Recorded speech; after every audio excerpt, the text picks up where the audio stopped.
글로벌 IT 회사에 근무하는 직장인이자 예쁜 쌍둥이 여대생의 아빠, 그리고 사이버 한국 외대 베트남 인도네시아 학부 4학년에 재학 중인 노광길입니다.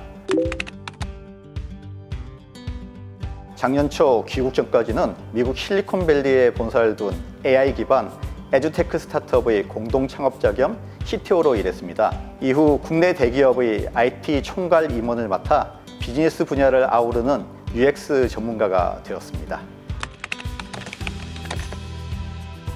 해외에서 보낸 긴 시간 동안 한국어와 한국 문화에 관심이 많은 외국인들에게 한국어를 가르칠 기회가 많았습니다. 이를 계기로 2016년에 사이버 한국 외대 한국어학부에 편입학해서 외국어로서의 한국어 교육을 전공하고 한국어 교원 자격을 취득하게 되었는데요. 이후 전문 분야인 UX와 에듀테크를 교육에 접목하는 글로벌 교육 사업을 구상하게 되었습니다. 첫 번째 사업지를 베트남으로 잡았기 때문에 베트남어뿐만 아니라 베트남의 정치, 경제, 문화, 역사, 사회 전반에 대해서 제대로 공부하기 위해서 2018년에 다시 사이버 한국 외대 베트남 인도네시아 학부에 재입학하게 되었습니다.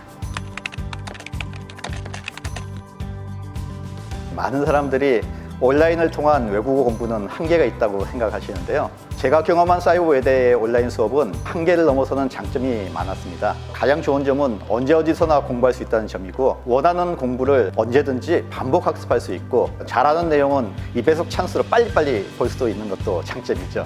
말하기 학습하는 부분이 외국어 학습에 있어서 가장 큰 걱정일 수 있는데요. 저희는 원어민 교수님들의 화상 특강, 그리고 동아리 스터디 모임이 매주 화요일부터 일요일까지 거의 매일 있기 때문에 큰 어려움 없이 공부할 수가 있습니다. 베트남 역사와 베트남 현대사를 강의하시는 유인성 교수님은 자타공인 국내 최고의 베트남 역사 분야의 대가이신데, 강의자가 강의자 스케줄에 맞춰서 촬영할 수 있는 사이버 대학이 아니었으면 고령의 교수님께서 진행하시는 이런 생생한 강의를 들을 수 없을 겁니다. 교수님이 통찰력 있는 강의 덕분에 베트남의 과거를 통해 오늘을 이해하고 내일을 그리는 안목을 가질 수 있었습니다.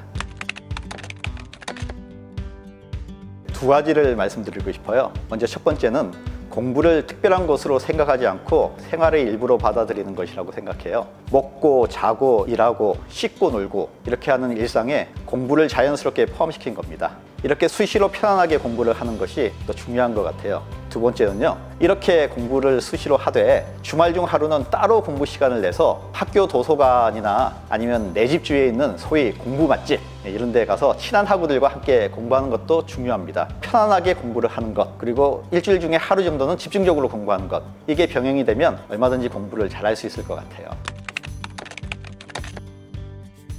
두 번째 질문에서 말씀드린 것처럼 베트남에서 교육 사업을 할 계획이에요. 사실 지금 모 대학에서 교육학 박사 과정도 병행하고 있는데요. 사회대 베인학부를 졸업하고 박사 공부도 마치면 이제 본격적으로 사업을 실행에 옮길 계획이고, 그 전까지는 착실하게 사업을 준비하고자 합니다. 물론 계획이라는 게 언제든지 바뀔 수 있는 거고, 또 변화에 맞춰서 바뀌어야 한다고 생각을 해요. 그래서 지금의 목표가 계속 유지될지는 모르겠지만, 다만 확실한 것은 교육은 선업이라는 사이버 한국 외대의 가르침에 따라 인생 시즌2는 인생 시즌1에서의 효율만을 중시하고 치열한 경쟁 속에서 상대를 누르고 승리를 쟁취하는 그런 일보다는 한국어를 공부하는 외국인 학습자들이 가지고 있는 소중한 꿈을 이룰 수 있도록 돕는 그런 선업을 하고 싶다는 마음을 항상 잃지 않을 거예요. Think big, but start small now 라는 말을 전하고 싶습니다. 자신의 미래를 위한 계획에 대한 고민은 물론 신중해야 하지만 신중함만 가지고 답을 얻을 수 없다고 생각해요. 일단은 작게 시작하는 것부터 해보는 것이 어떨까 생각을 합니다. 이 길이 맞는 길인지 틀린 길인지 일단 시작을 해야만 보이는 것들도 있으니까요. 꿈은 크게 꾸되 지금 당장 공부를 시작해보는 것이죠. 특히 외국어의 경우는 내가 언어를 하나 열면 4개 세상이 하나 열린다라고 생각을 합니다. 그러니 사이버 한국 외대에서 평소 배우고 싶은, 그리고 관심 있었던 외국어 공부를 시작하는 것을 추천해 드립니다. 고맙습니다.